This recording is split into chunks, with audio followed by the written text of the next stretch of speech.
Մի քանի տարի առաջ, երբ ես ԵԱԿ-ի խորհրդարանական վեաժողովում մեր հայկական պատվիրակության անդամ էի, այն ժամանակվա Ֆրանսիայի համանախագահ Ֆասիեն հանդես գալով Ղարաբաղյան հակամարտության մասին ելույթով այսպես բնութագրեց, որ իրավիճակը պատային է և նման է այն իրավիճակին, ինչը կար առաջին համաշխարհային պատերազմում հակամարտող կողմերի միջև, այսինքն խրամատավորված դիրքեր և որևէ մի առաջխաղացում, որպես այդպիսին ըստ էության չկա։ Հիմա խոսքը վերաբերում է 14-18 թվականների առաջին այդ որ եղել է, ուրեմն դա 2010 թվականին էր, Դուբրովնիկում էր կազմակերպվել Ղարաբաղյան հակամարտության թեմայով քննարկումներ և այդտեղ ինքը ներկայացրեց նաև հարցը իր ամբողջության մեջ ու ասեց, որ իրավիճակը այսպիսին է։ Հիմա այն ինչ որ կա իրականում այդ պատային իրավիճակն է, ես այդպես եմ կարծում, էլի մեծ հաշվով ապրիլյան պատերազմի ընթացքում ըստ էության այդ խրամատները կարելի ասել, որ փոփոխության չենթարկվեցին, թեև ինչ խոսք որ իրավիճակի առումով այդ նույն բանը չես կարող նշել և նաև կարծում եմ, որ գոնե մենք հայկական կողմը որևէ մի բանով պիտի նույնիսկ այսպես թույլ էլ չտա, որ ինչ որ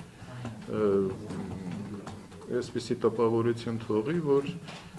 ընդհանրապես որևէ բան տեղի չի ունեցել, հա, որովհետև ըստիս տեղի ունեցել շատ էական ու արմատական բան, այն է, այն ինչի մասին խոսում էր Ադրբեջանը տարիներ շարունակ և վերջում նյութականացրեց իր ասածները, դա ագրեսիան ու ահաբեկչությունն է։ Հիմա կապված այն բանի հետ, թե քննարկումը ինչ ուղղությամբ կընթանա Լեռնային Ղարաբաղի Հանրապետության և Հայաստանի Հանրապետության առաջին նախագահների մեջ, ես կարծում եմ, որ հենց իրավիճակը այսօրվա այս պատային իրավիճակը պիտի թելադրող լինի կամ թելադրող կլինի այդ երկխոսության մեջ, իսկ ինչպիսի լուծումներ կառաջարկվի և ինչ կորոշեն երկու նախագահները, ես կարծում եմ, որ ըստ էության այսօր երեկոյան կամ ամենաուշը վաղը մենք դες այդ հնարավորություն կունենանք ավելի հանգամանալից անդրադառնալու այդ թեմային։ Նույն հարցին կխնդրեի անդրադառնալ և իսկապես պատային իրավիճակ եւ այսօր տեսակետներ կա, որ պետք է ընդհանրապես բանակցային գործընթացները դադարեցնեն։ Դուք համաձայն եք դրա հետ, ինչ ելք է կարող ունենալ։ Դե պայմանագրային բանակցային գործընթացը արդեն դադարեցվել է և դա արել է ոչ թե Լեռնային Ղարաբաղը, ոչ թե Հայաստանը, արեց Ադրբեջանը, այսինքն ամբողջ բանակցությունների տրամաբանությունը, սեղանի շուրջ գտնված այդ բոլոր փաստաթղթերը, անկախ այդ բանից դրանք Մադրիդում, Ղազախստանում, թե Թաթարստանում ընդունված էին, դրանք հիմքում դրված էր մեկ հանգամանք, հա, նրանք բոլորը ենթադրում էին խաղաղ իրավիճակ, որովհետև ոչ խաղաղ պատերազմական իրավիճակներում խոսում են միայն կապիտուլյացիայի մասին։ Այսինքն այսօր ընդհանրապես խոսել եւ ասել, թե ինչ փաթեթի շուրջ պետք է խոսեն կողմերը, դա ինձ թվում է անհեթեթ է եւ հիմա խոսքը գնում է այն բանի մասին, թե որ ուժն է կարող զսպել Ադրբեջանին, որտեղ Ադրբեջանը հստակ նպատակ է վերցրել լուծել այդ հարցը ռազմական ճանապարհով եւ օգտագործելով իր թե զենքը, թե իր միջազգային, այդպես ասած, ընկեր կազմակերպությունները կամ պետությունները։ Պետրոսյանի այցելության մասին երևի թե իր խոսնակը խոսի, միշտ էլ այդպես է եղել։ Չեմ կարծում, որ հիմա այս շուրջը պետք է խոսեն, եթե փուլի մասին պետք է խոսեն, ուրեմն ես դա ճիշտ չեմ համարում, որ ես ենթադրում եմ, որ Բակո Սահակյանը գիտկա, որը ինքը պարբերաբար արտահայտում է տարբեր արտգործնական Ղարաբաղի Հանրապետության տեսակետը հայտնի է, խոսնակը նախ ներկայացնում է եւ խոսքը մեկ բանի մասին, թե ինչպես մենք կարող ենք զսպել Ադրբեջանին։ Ադրբեջանը իրոք խոսքը գնում է ոչ միայն 94 կամ 90 համաձայնությունների մասին, այլ ազգային իրավունքի մասին, զենքի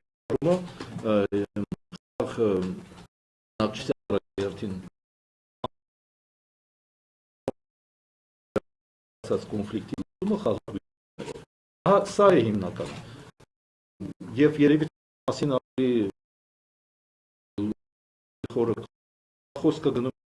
ինչ իրավիճակի առաջ են կանգնած, մեկ պատային, հետո ես այսինքն պատերազմի ժամանակ պատային իրավիճակների մասին չեն խոսում, եթե դուք կնկատի ունեք Մինսկի խմբի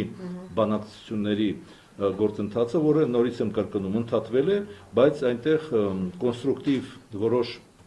հայտարարություններ են հնչում Մինսկի խմբի որոշ համանախագահներից եւ շատ լավ է, որ Լեռնային Ղարաբաղը առաջ է տանում այդ հարցերը, խոսքը երկու հարցերի մասին է։ Դե պարզ է, որ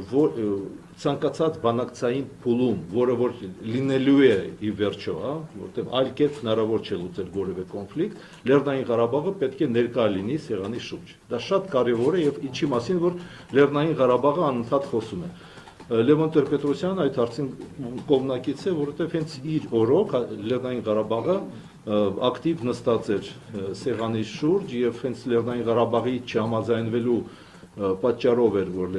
Լևոն Տեր-Պետրոսյանը հրաժարական էր տվել այն ժամանակ։ Եվ երկրորդ շատ կարևոր հանգամանքը, որը որ էլի հուսալի է, որ որոշ նորից եմ կրկնում, որոշ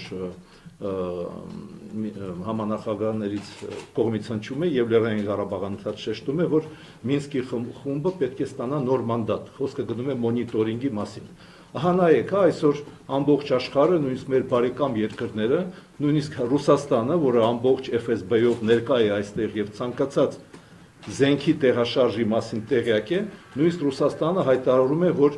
ինքը մտահոգված է այս պատերազմական իրավիճակի եւ գործողություններով, բայց պարզ է, որ այս դեպքերում պետք է հստակ հասցեագրված պետք է լինեն այդպիսի հայտարարությունները, այսինքն խոսքը պետք է գնա այն կողմի մեղադրանքների, այսինքն այն կողմի մասին, որը որ խախտել է այդ պայմանավորվածությունը, խոսքը Ադրբեջանի մասին է, եւ այս մանդատը պետք է Մինսկի խումբը ստանա, որ մյուս անգամ կարողանան ուսումնասիրեն եւ ասեն, ահա նայեք, գործընթաց է գնում միջազգային, կան միջազգային պայմանավորվածություններ եւ բանաձևեր եւ Ադրբեջանը խախտեց դա գնալով ռազմական ճանապարհին։ Այդ մանդատը Մինսկի խումբը ասում է մենք չունենք, այդ հնարավորությունը չունենք, երբ միակ երկիրը, որ հստակ ապացույցներով գիտի թե ով է խախտել, դա Ռուսաստանն է։ Մանավանդ գիտի թե որ իր զենքն է հիմա կրակում այնտեղ։ Դեմ չի Ռուսաստանը, լավ վերջին հայտարարությունը ինչի մասին է հուշում ձեր ասած այդ մոնիտորինգի։ Ռուսաստանը ես չգիտեմ դեմ է թե դեմ չէ, որովհետև Ռուսաստանի հայտարարություններին մենք հետևում ենք, Ռուսաստանը ուղղակի հորդորում է կողմերին այդպես զերծ մնալ զենք կիրառելուց։ Չէ, գիտեք, երբ որ ասում եք Ռուսաստանը կողմ է թե ոչ, Ռուսաստանը 3 համանախագահողներից, մի րոպե, Ռուսաստանը 3 համանախագահող երկրներից մեկն է, չէ՞։ Եվ համանախագահող երկրները, այնինչ նշում է պարոն Իգիթյանը, դա նրանց առաջարկությունն է եղել հակամարտող կողմերին։ Եվ Ռուսաստանը նաև որպես եռանախագահող երկրներից մեկը ինքը բազմիցս արտահայտվել է, որ ինքը կողմ է այդ միջադեպերը հետաքննող մեխանիզմներ ստեղծելուն եւ ընդհանրապես վստահությունը կողմերի միջև ամրապնդելու եւ որպես ամրապնդող քայլերից մեկ այն ինչի մասին խոսում ենք։ Նաև դիպուկահարների հեռացումը շփման գծից կամ ճակատից, այսօր ավելի ճիշտ է ճակատ բառը օգտագործել։ Եվ մի շարք այլ ուրեմն նախաձեռնություններ եւս հայկական կողմը ընդունել է, ռուսական կողմը չի ընդունում։ Ես մեծ հաշվով համաձայն եմ այն ամենի հետ, ինչ պարոն Իգիթյանը նշեց, բայց մի բան ասեմ, թե ով կսանձի Ադրբեջանին։ Ադրբեջանին սանձողը միայն մենք ենք եւ սա նաև ցույց տվեց վերջին իրադարձությունները, Եվ ես կարծում եմ, որ երբ տեղին անտեղին ուղղակի խոսք է գնում փողզիջումների մասին, մենք արդեն մեր իսկ փողզիջումը արել ենք այն հաշվով, որ Լեռնային Ղարաբաղին ներկայացնում ենք մենք, կարծում եմ, որ դա ժամանակավորապես է եւ վաղ թե ուշ միևնույն է։ Եթե հակամարտությունը պիտի լուծվի, իսկ հակամարտությունը անպայման լուծվելու է, ժամանակի հարց է, ապա հակամարտության լուծելը կամ լուծումը առանց Լեռնային Ղարաբաղի Հանրապետության ուղղակի աբսուրդ է։ Դա չի կարող տեղի ունենալ։ Գիտեք, տվյալ պարագայում այնպիսին է, որ եւ նաեւ վերջին իրադարձություններն են ցույց տալիս, որ երբ որ ասում ենք Ադրբեջանին զսպելը բացի այն, ինչ նշանակում է անվտանգության որոշակի հավելյալ երաշխիքներ ունենալը, այլ բան չի ենթադրում։ Ես հիմա չգիտեմ այդ հավելյալ երաշխիքները ինքը, ասենք, ապագա գործողությունների արդյունքում կենթադրի եւս մեկ շրջան, թե 11 շրջան, դա ուղղակի իրավիճակը ցույց կտա։ Այնինչ անհրաժեշտ է Լեռնային Ղարաբաղի Հանրապետության անվտանգությունն ապահովելու համար, կարծում եմ, որ հայկական կողմը պիտի անի առավելագույնը, որպեսզի դա ապահովի։ Մեր դիրքորոշումը պիտի ավելի հստակեցի եւ կոպիտ լինի Ռուսաստանի նկատմամբ այն արտահայտությունների, որ բիզնես շահից է ենթադրում զենքը, հատկապես այս գործողություններից հետո։ Զենքի վաճառքը Ադրբեջանում։ Ես կարծում եմ, որ մեր ընդհանրապես ոչ միայն հարցադրումները եւ նաեւ գործողությունները պիտի հնարավորինս ինչքան հնարավոր է զգայականությունից զերծ լինեն։ Այո, պայթում է եւ մարդիկ մահանում են եւ ես կարծում եմ, որ այնինչ ասվել է եւ այնինչ բարձրաձայնվել է, կարծես թե ասվածի եւ բարձրաձայնածի ինչ որ հավելելու տեղեր չունենք։ Հասկանում եք։ Եվ նաև բնական է, որ պատասխաններ, որոնք հնչել են, ուրեմն որոշակի ոչ կոռեկտ արտահայտություններ, որոնք եւս լսել ենք ռուսական որոշ ներկայացուցիչների կողմից, ես կարծում եմ, որ այնպիսի պատասխանի ու արձագանքի են արժանացել Հայաստանում, որ ուղղակի ինչ որ բան ավելացնել։ Դե լավ, հիմա գիտեք հետ եւ ասել, որ ասում էինք, որ պետք է այդ հարցը այդ մասսայական ոչնչացման, որ անընդհատ Ռուսաստանը վաճառում էր Ադրբեջանին, դա վտանգավոր է, սրան դեմ պետք է խոսենք, մեզ ասում էին, որ դա բիզնես է։ Եվ այստեղ նստած ձեր կուսակցության ներկայացուցիչները, այն մարդիկ, որոնք պետք է այդ հարցը պարլամենտում բարձրացնեին, ի պաշտոն է, նրանք միշտ ասում են, նրանք ավելի շատ էին արդարացնում Ռուսաստանին, քան թե Լավրովը ինքն էր արդարանում։ Հիմա նայեք, եւ անընդհատ ասում են, հիմա պետք է այդ հարցը նորից բարձրացնենք, որովհետեւ այդ հարցը շարունակում է մնալ ակտուալ։ Այդպես չէ, որ զենքը վաճառվել է, հիմա ինչ անենք, ունի արդեն Ադրբեջանը այդ զենքը։ Իրականում զենքը ոչ թե վաճառվել է, այլ այն պայմանագիրը, պայմանավորվածությունները Ռուսաստանի, Ադրբեջանի հետ միջև, որոնք կան զենք վաճառելու եւ Ադրբեջանին այդ զենքին վարժեցնելու, օգտագործման վարժեցնելու մասին շարունակում է։ Ինչի մասին որ Ռոբոզինն է ասել, ինչի մասին որ բարձր աստիճան ռազմական էքսպերտներն են ասում Ռուսաստանում։ Ահա նայեք, ինչ է ստացվում։ Ասում են դա բիզնես է, ընդ որում տարօրինակ է, որ նույնիսկ Սերժ Սարգսյանի ԱՄՆ-ում հայտարարությունից հետո, որտեղ ինքը առաջին անգամ երևի 1.5 տարի առաջ հայտարարել էր, որ լավ չէ, որ այդ զենքը վաճառում է, արտգործնախարարը շարունակում է պնդել, որ դա բիզնես է եւ BBC-ին, հա, Հայաստանի Հանրապետության արտգործնախարարը շարունակում էր պնդել, որ դա բիզնես է։ Ընդ որում, եթե Սերժ Սարգսյանը հայտարարություն անում է համասարանում, ապա արտգործնախարարը այս հարցազրույցը տալիս է BBC-ին, միջազգայինորեն ավելի այդպես լայն ձևով։ Եվ նայեք հիմա ինչ է անում Ռուսաստանը։ Ռուսաստանը շարունակում է պնդել, որ դա բիզնես է։ Եվ որպես PR պետք է ցույց տա, որ այդ զենքը իրոք հզոր զենք է։ Որովհետև եթե հիշեք Պուտինի հայտարարությունը Սիրիայում օգտագործված զենքի մասին, ինքը այդ հայտարարեց, մենք պետք է նաև վարժեցնենք այդպես ռեալ պայմաններում մեր զենք օգտագործելու համար թե ցույց տանք մեր զենքի հնարավորությունը, թե պետք է այդպես վարժեցնենք Սիրիայում մեր դաշնակիցներին, որ ամբողջ աշխարհը տեսնի, որ մեր զենքը ամենահզորն է։ Եվ հիմա նայեք ինչ է ստացվում, հա։ Փաստորեն Ռուսաստանը ռեալ պայմաններում PR պետք է ներկայացնի իր զենքի համար մեր տղաների արյան հաշվին։ Եվ այստեղ բացի այն փոքր հայտարարություններից, որոնք երևի մեկ անգամ դեպքերից հետո արդեն նախագահը խոսեց դրա մասին։ Ոչ թե խոսեց, դա այդպես չէ լինում, դա լինում է վերջնագրի, ես չգիտեմ, հոսքը հիստերիայի մասին չէ, հա, եթե որևէ մեկը ասում է, որ դադարեք այդ զենքը տալ, չէ որ դուք տեսնում եք, որ այդ զենքը Ադրբեջանին տրված օգտագործվում է ամբողջ հզորությամբ խաղաղ բնակչության դեմ։ Եվ այս հարցը պետք է ավելի հստակ դրվի։ Գիտեք ինչ, նայեք, հա, 3 տարի շարունակ տարբեր աստիճանների բարձր աստիճան Հայաստանի պաշտոնյաները մեզ ասում էին, որ մի խառնվեք այդ մաքսային միության հետագայում ԵՏՄ-ի գործընթացին, հապկի եւ այլն։ Մի խառնվեք, որտեղ այստեղ դրված է Արցախի անվտանգության մոդել։ Եվ դուք խոսելով ԵՏՄ-ի դեմ, դուք խոսում եք Հայաստանի եւ Լեռնային Ղարաբաղի անվտանգության դեմ։ Ուր է այդ համակարգը։ Արդյոք գործում է այսօր։ Արդյոք ՀԱՊԿ ցույց տվեց, որ ի վիճակի է ոչ թե Լեռնային Ղարաբաղ, այլ նույնիսկ Հայաստանի ագրեսիայի դեմ ոչ թե ռազմական, այլ գոնե քաղաքական հայտարարություններ անել։ Լավ, նախ ես մի քանի ճշգրտումներ մտցնեմ, նախագահը առաջին անգամ խոսել է 2 տարի առաջ այդ զենքի մատակարարման մասին Արգենտինայում եւ ոչ թե զուտ ասենք դա ելույթի տեսքով է եղել, այլ հեղինակավոր լրատվամիջոցին տված հարցազրույցում տեղի ունեցել, այնուհետև գիտեք, որ Գերմանիա այցի ժամանակ եւս նախագահը խոսել է այդ մասին եւ այն զգացումները, ինչ որ մենք ունենք, շատ կոռեկտ ու շատ կոնկրետ բառերով ինքը ներկայացրել է, հա։ Ինչ վերաբերում է ուրեմն այն մնացած հարցերին, որ սա բիզնես զուտ գործարք է, հենց Ռուսաստանի դաշնային ներկայացնում են, որ սա կողմերին նաև զսպման որոշակի միտում ունի,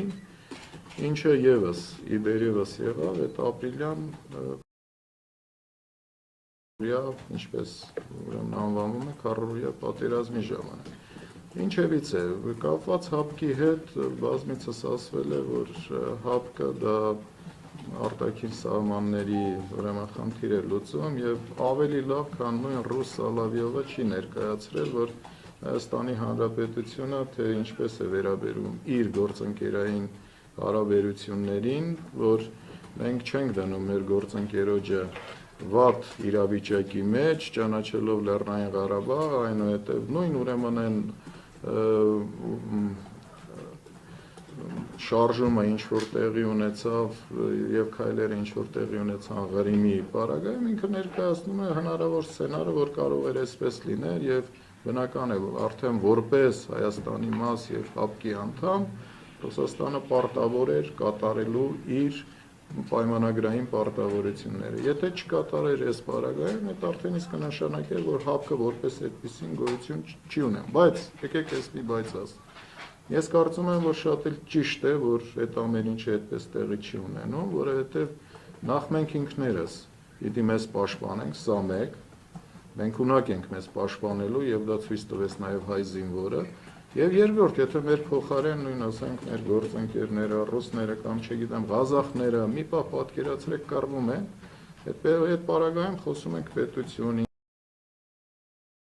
ուժեղ ձայն ունենալ, այնք այդ ուժեղ ձայնը։ Ես կարծում եմ, որ այդ տեսեք այսօր խոսում ենք ու ես համաձայն եմ, որ զուտ ասենք բանակցել, ինչի շուրջ բանակցել, երբ գոնե այն ամենա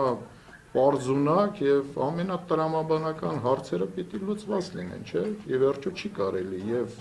կռվել եւ բանակցել։ Գոնե պիտի ասենք փոխադարձ համաձայնություն լինի, հա, այս պարագայում, բայց նույնիսկ միևնույն է համաձայն եմ, որ գալու է մի պահ, որ նստելու ենք այդ բանակցային սեղանի շուրջ Այս բանակցային սեղանի շուրջ ես կարծում եմ, որ Հայաստանի Հանրապետության նախագահ, Խուսափելի իսկ է նաև բանակցային դե միանշանակ, գիտեք, ուզում եք կամ չենք ուզում, միգուցե ասենք այդ առաջիկա հայտարարությունների ոնց եք վերաբերվում, որ ասում պետք է դադարեցնել։ հասկանալի է, երբ որ ասում ենք պետք է դադարեցնել, բայց այդ պետք է դադարեցնելը նաև որոշակի պայմաններ ենք, չէ՞ ասում, ու ճիշտ ենք ասում, այդ տրամաբանական պայմանները գոնե պիտի ընդունենք, որ չպիտի կրակենք իրար վրա կամ գոնե ասենք որոշակի այդ միջադեպերի նախաքննության մեխանիզմներ պիտի ստեղծվեն եւ նաեւ եռանախագահները պիտի ունենան այն մանդատը, ինչ որ իմ գործընկերը ասեց, հա, նշեց։ Գոնե այս բանը պիտի ապահովենք, որ հասկանանք, որ նստում ենք բանակցելու եւ որ իսկապես երեք կողմը Լեռնային Ղարաբաղ, դա ռեալ է, իրատեսական է։ Այսինքն դա նշված է փաստաթղթում, այդպես չէ, որ Լեռնային Ղարաբաղի մասին հարց պետք է ներկայացվի, որ ինքը ներկա լինի։ Մինսկի խմբի ամբողջ այդ տրամաբանությունը ենթադրում է Լեռնային Ղարաբաղի կարգավիճակ խաղաղ պայմաններում եւ դա այդ խումբը ստեղծվել է Լեռնային Ղարաբաղի համար եւ Լեռնային Ղարաբաղը հիմնական կողմ էր հանդիսանում այն ժամանակ մինչև 99 թիվը Լեռնային Ղարաբաղը նույնիսկ Եվրախորհրդում ներկա էր որպես կոնֆլիկտի կողմ տարբեր կոնֆերանսներում եւ մասնակցում էր։ Բագրատյանի հայտարարությունը, հա, խնդրի անդրադառնայիք միջուկային բանը, զենքի հետ կապված։ Այսօր ես բացում եմ այս ինտերնետը, ես ադրբեջանական սայթերը արդեն ասում եմ, որ դիմել եմ ՄԱԳԱՏԷ-ին, ուրեմն իհարկե նաև ասենք այս մեր գործընկերոջ այդ հայտարարության կապակցությամբ Գիտեք, մեր գործընկերը այսօր պատգամավոր է եւ յուրաքանչյուր պատգամավոր ազատ է արտահայտելու իր տեսակետը եւ իր միտքը։ Դե նույն բանով հիմա չի բացառում, որ այնպես օդի մեջ դժվար թե ինչ-որ բան, հա, կարծում եք օդի մեջ դες հայտարարությունը։ Ճիշտն ասած, ես ուղղակի դրա տակ ինչ-որ առարկայական ոչ մի բան չեմ տեսնում այդ հայտարարությունների տակ, էլի, եւ հասկանում եք, պատահական չի, որ ադրբեջանցիները այսքան աղմուկ են բարձրացնում այդ խնդրի ու այդ հարցի շուրջ եւ նմանատիպ հայտարարությունները ես ուղղակի կարծում եմ, որ մենք որովհետև տեսեք, ագրեսիան ու ահաբեկչությունը դա Ադրբեջանի ձեռագիրն է, հա։ Երբ որ այս հայտարարություններն անում ես, նրանք այդ աղմուկով փորձում են նաև մեզ մեղադրել, հա, որ տեսեք հայերը ասենք մասսայական ոչնչացման զենք ունենալու կողմնակիցն են։ Գիտեք, եկեք նայենք այդ ցանկացած այդպիսի հայտարարություն, նայենք ընդհանուր Ադրբեջանի զսպման համակարգի շրջանակներում։ Չէ՞ որ փաստորեն ստացվեց, որ որևէ երկիր, որևէ միջազգային կազմակերպություն, որևէ ընդ որում միջազգային ընդունված փաստաթուղթ Ադրբեջանի կողմից ստորագրված, որպես զսպման մեխանիզմ այսօր չի աշխատում։ Այսինքն Ադրբեջանը ցույց տվեց ամբողջ աշխարհին, որ ինքը կարող է անել ամեն ինչ եւ նույնիսկ Հայաստանի դաշնակից երկիր Ռուսաստանը կարող է ասել լռում է այդ հարցում։ Նայեք, հա, իմ կարծիքով Ադրբեջանը այս հարձակմամբ լուծում էր 2-3 հարց, այսինքն փորձարկում էր 3 խնդիր։ Առաջինը երևի թե Ադրբեջանը փորձեց ստուգել միջազգային հանրության արձագանքը։ Պատահական չէ ընդ որում, որ դա արվեց իր ԱՄՆ-ում հանդիպումներից հետո։ Ստացվեց, որ միջազգային հանրությունը կոշտ ձևով չսանձազերծեց Ադրբեջանին։ Երկրորդը Ադրբեջանը ստուգեց Ռուսաստանի արձագանքը։ Չէ՞ որ Հայաստանը հատկապես վերջի 3.5 տարի անընդհատ նշում էր Ռուսաստանը մեր անվտանգության երաշխիքն է։ Հենց Ռուսաստանը առաջի հերթին, որտեղ Ռուսաստանի հետ մենք ունենք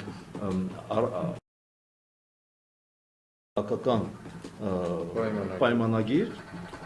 իդեմս նաև բազայի ռազմաբազայի Ռուսաստան ներկա է այստեղ, կա նաև հապկ, որտեղ Ռուսաստանի այդպես հորդորով Հայաստանը մտավ եւ կա նաև Մաքսային միությունը, որ դարձավ հետագայում հետեմեն, որտեղ որ էլի Հայաստանը մտել էր այդ համակարգի համար անվտանգության էլի Ռուսաստանի պտմամբ։ Եվ փաստորեն ստացվեց, որ այս արձագանքը եւս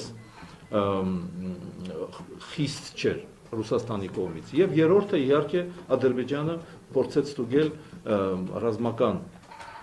հնարավորությունները Լեռնային Ղարաբաղի Հանրապետության եւ միակ գործոնը այդ երեքից պաստորեն ստացվեց լուրջ, դա այդ երրորդն էր, Լեռնային Ղարաբաղի այս հնարավորությունը դիմակայելու այդ ագրեսիային։ Հետագայում ինչ է լինելու, գիտեք, երկար ժամանակ ռազմական գործոնը օգտագործելը հնարավոր չէ։ Մենք պետք է նորից նայենք, արդյոք հնարավոր է ունենալ այն քաղաքական միջազգային անվտանգության համակարգ, որը որ փոքր երկրներին մեծ երկրներից պաշտպանում են։ Ցանկացած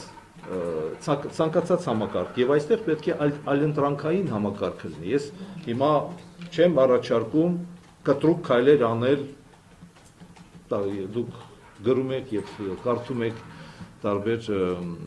քաղաքագետների եւ քաղաքական գործիչների հայտարարությունները, բայց զուգահեռ պետք է նայենք, ինչու օրինակ մեր բարեկամ երկրները, որոնք շատ ակտիվ են օրինակ ցեղասպանության ընդունելու Թուրքիային ստիպելու հարցում, այդքան ակտիվ չեն այդ հարցում։ Նայեք, օրինակ այսօր երեք Ադամ Շիֆը հայտնի եւ մյուս ընդ որում, այդպես ասած, բարեկամ կամ հարցից տեղյակ սենատորները հայտարարում են այդ հարցի մասին խոսում են, ընդ որում խոսում են ինքնուրույն, առանց Հայաստանի կողմից որևէ այդպես խնդրանքի, առանց մեծ սփյուռքի մեծ կողմից մեծ ճնշումներից։ Նրանք հասկանում են հարցը եւ խոսում են։ Մենք պետք է նայենք ինչու այդ երկրները, որոնք համարվում են բարեկամ երկիր, որտեղ սփյուռքը միշտ ներկայացնում էր Հայաստանի շահերը, այսօր ակտիվ չեն։ Բագրատյանի ասացին չանդրադարձ։ Չէ, Բագրատյանի անդրադարձ հենց ասացի, որ խոսքը գնում է երևի Ադրբեջանին զսպման մասին, բայց զսպման մեխանիզմները միայն այդ ռումբը չէ, ինչի մասին որ խոսում է, այլ զսպման մեխանիզմներ կան։ Եվ զսպման մեխանիզմները ընդ որում ավելի լուրջ զսպման մեխանիզմներ կան։ Նայեք, այսօր ատոմը ռումից էլ ավելի լուրջ զսպման մեխանիզմ։ Ինչ որ կարող է պահած բաներ ունի, Արոն Բագրատյանը լարցրեք, տեսնեք այն թվերից։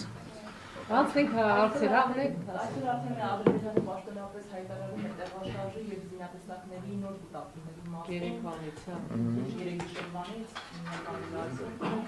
որքան հավանական է համարում մայիսի 9-ին իսկապես հայտարարած, այսպես ասած, պատերազմի ասում, Գիտեք, տեսեք ինչ հետաքրքիր բան է կա։ Ի վերջո մայիս ամիսն է, չէ՞։ Այս մայիսը մենք գիտենք ոչ միայն Շուշի ազատագրումը, առնվազն 1600 տարին կլրանա նաև։ Սա իր հետևում չի, ավարայր ու ավարայրից հետո այս ամբողջ ընթացքում ուրեմն մայիսը մեզ միայն հաղթանակներ է բերել։ Հիմա տեսեք ինչ է կատարում։ Ադրբեջանը այդ որ կուտակումներն անում է, հետո նաև հայտարարում է։ Հայտարարությունը ինչ ձև է բանանում, որ դա մեր տարածքն է, այդտեղ Ղարաբաղն էլ ամբողջ ինչ կա չկա, մեր տարածքում մենք ինչ ուզենք, այդ էլ կանենք։ Ինձ թվում է, որ հրաշալի հայտարարություն է մեր ապագա գործողությունների համար, սա մեկ։ Եվ երկրորդ հրաշալի հայտարարություններ նաև, նույն Ռուսաստանի մասին շատ խոսեցինք, Ռուսաստանի վարչապետային հայտարարությունը, որ հիմա կարևորել չի թե ով է սկսել, հասկանում եք։ Եթե կարևոր չի, որ Ադրբեջանն է սկսում եւ այդ տեղաշարժերը, որ նկատում ենք, բնական է, որ Հայաստանը կամ ոչ թե Հայաստանը, այլ հայկական կողմը ոչ չի սպասի, որ նրանք նորից տեղաշարժեր կատարեն, գան, մոտենան, բնական է, որ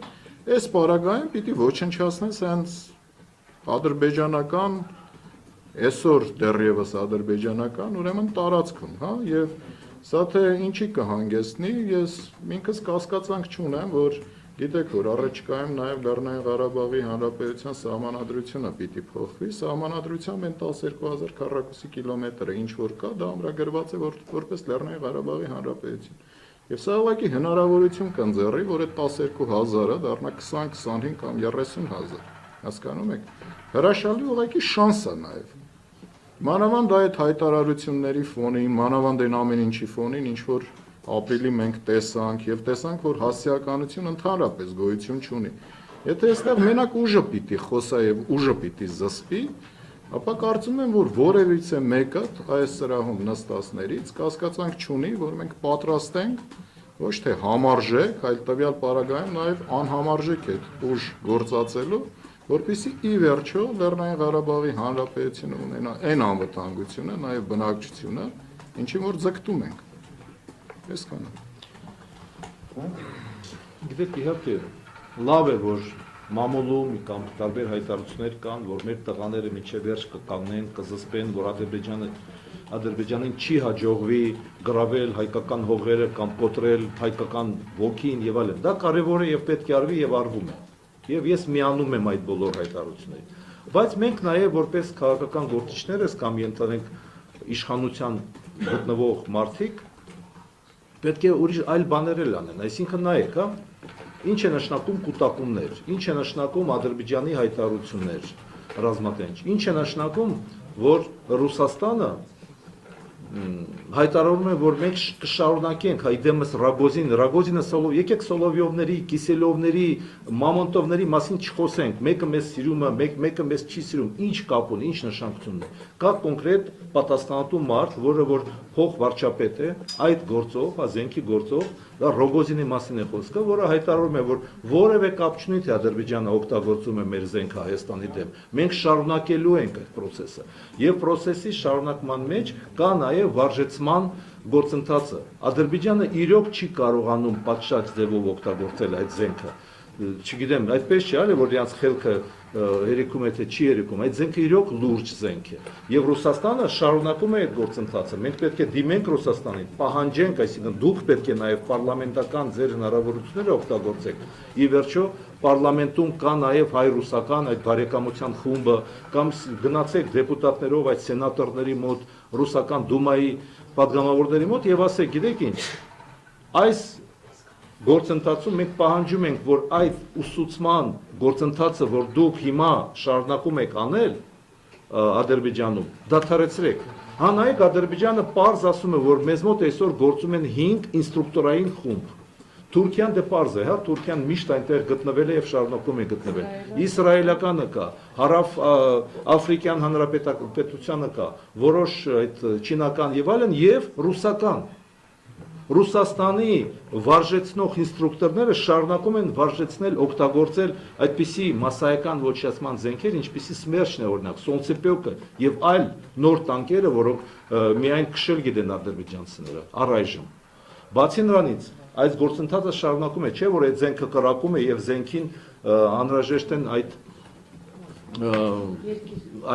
ռակետները, հա, որոնք Ռուսաստանից պետք է պահանջենք, որ այս ընթացքում, գոնե այս ընթացքում, երբ որ կոնֆլիկտը դարձել է պատերազմ, Ռուսաստանը դադարեցնի, թե ինչ ձևերով ենք դա անելու, ցանկացած ձևերով պետք է անենք։ Ընդհանուր միջև օգտագործելով, ես չգիտեմ, շատ խիստ, հստակ հայտարարություններ։ Եվ եթե պետք է, նաև գործընթացներ։ Պարոն Դավթյան, հիմա ինչ է անելու իշխանության ներկայացուցիչը իր տեղում, որովհետև ասել, որ մենք խղճացինք կամ մենք մեծահոգություն դրսևորեցինք Ռուսաստանի նկատմամբ, օգտագործեցինք մեր դիվանագիտական լծակները կամ չգիտեմ, ինչ է անելու այստեղ հետ։ Իսկ ով ասեց, որ մենք խղճահարեցինք կամ դուք նոր ասեցիք, ես այդպեսի բան չեմ ասել։ Ասեցիք, որ Ռուսաստանի Ասում եմ, մենք մեր պայմանագրային հարաբերություններ, գործընկեր, որպես մենք հրաշալի եւ պայմանագրային հարաբերություններով եւ գործընկերում, այդ չի նշանակում, որ խղճահարել ու չգիտեմ։ Ես ասում եմ հետեւյալը, որ պաշտպանությունը մեզ պաշտպանելը դա մեր գործն է։ Ես էս եմ ասում։ Եվ նույն նաև Լեռնային Ղարաբաղում։ Կռվելը դա մեր գործն է։ Եվ այն ինչ որ դուք ասում եք, դա նշանակում է ոչ թե ձախողված դիվանագիտություն, դա նշանակում է դիվանագիտության շարունակություն այլ ճանապարհով։ Ես էսպես կասեմ։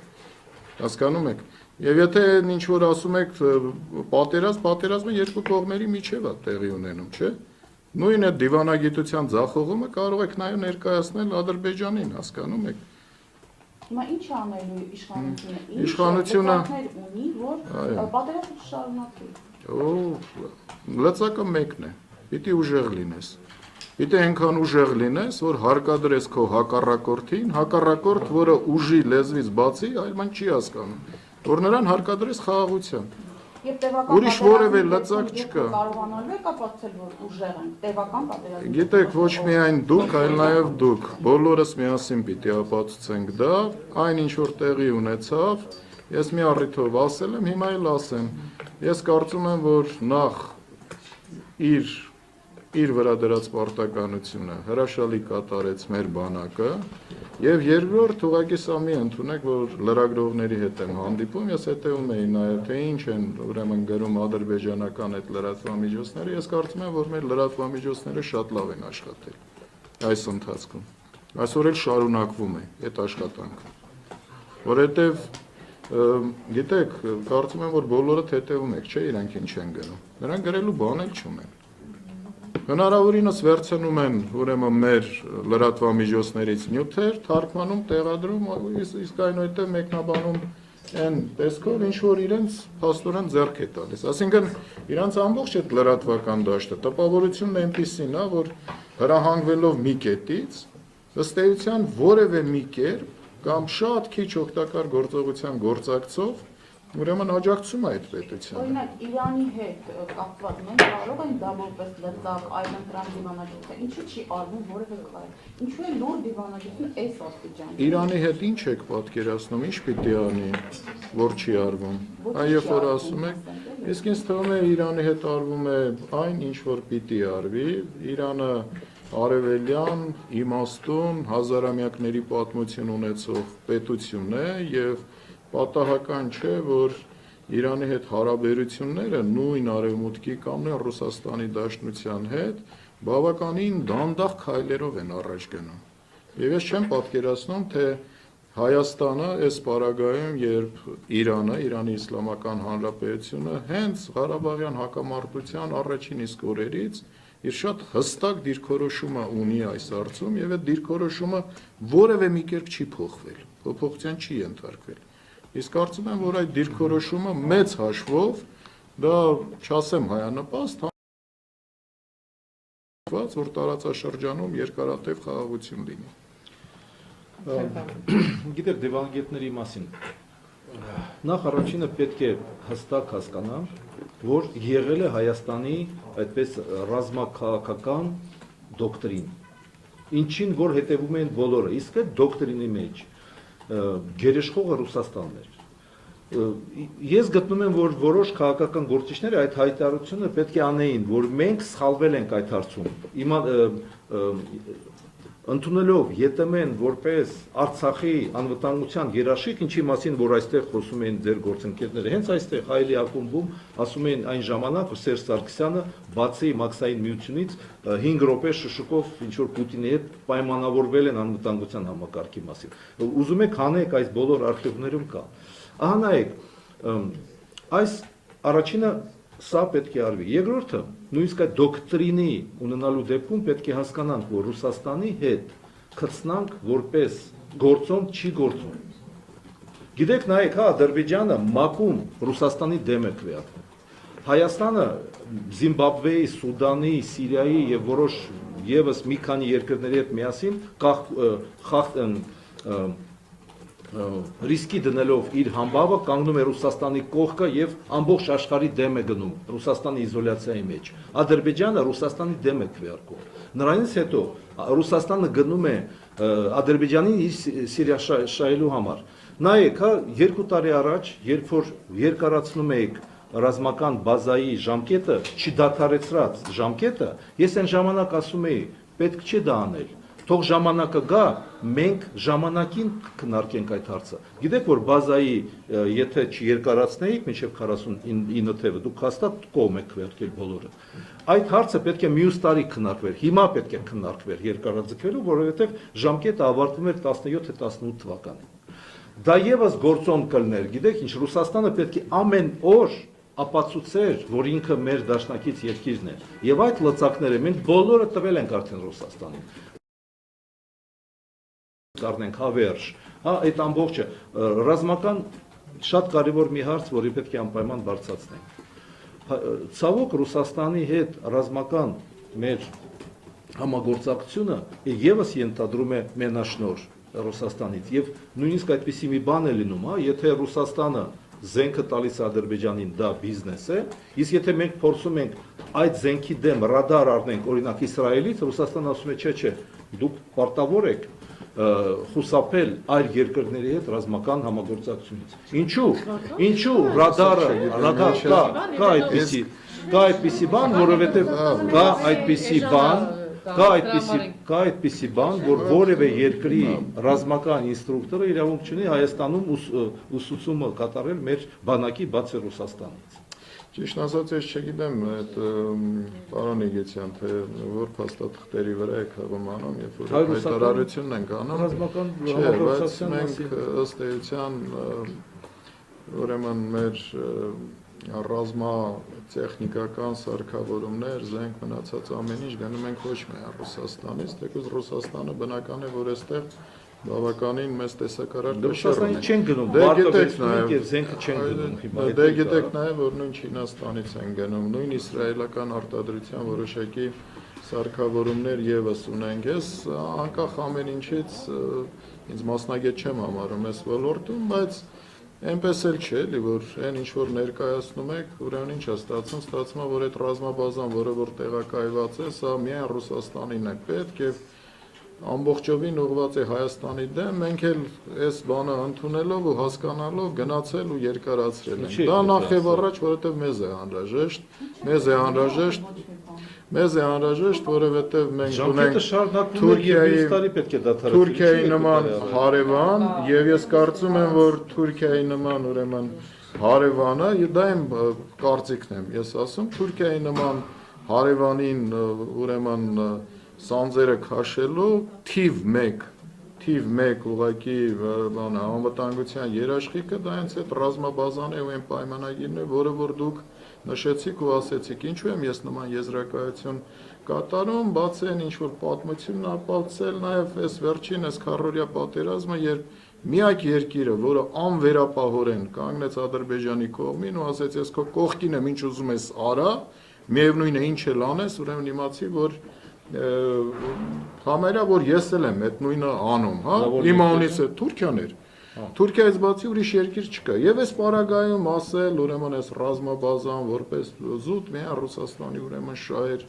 հետապնդող, ես ուղղակի ասում եմ, որ ճիշտ հարություն աշճան, ուրեմն հակառակ ես տեսակետն ունեմ ու կարծիքն ունեմ, ավելին ասեմ, որ նույնիսկ այս պարագայում, այս ապրիլյան ուրեմն դեպքերից հետո, նույնիսկ եթե հիմա էլ բերեին դնեին, ես կանեի նույնը ինչ որ արել եմ։ Լավ, շնորհակալություն։ Ես էլ եմ շնորհակալ։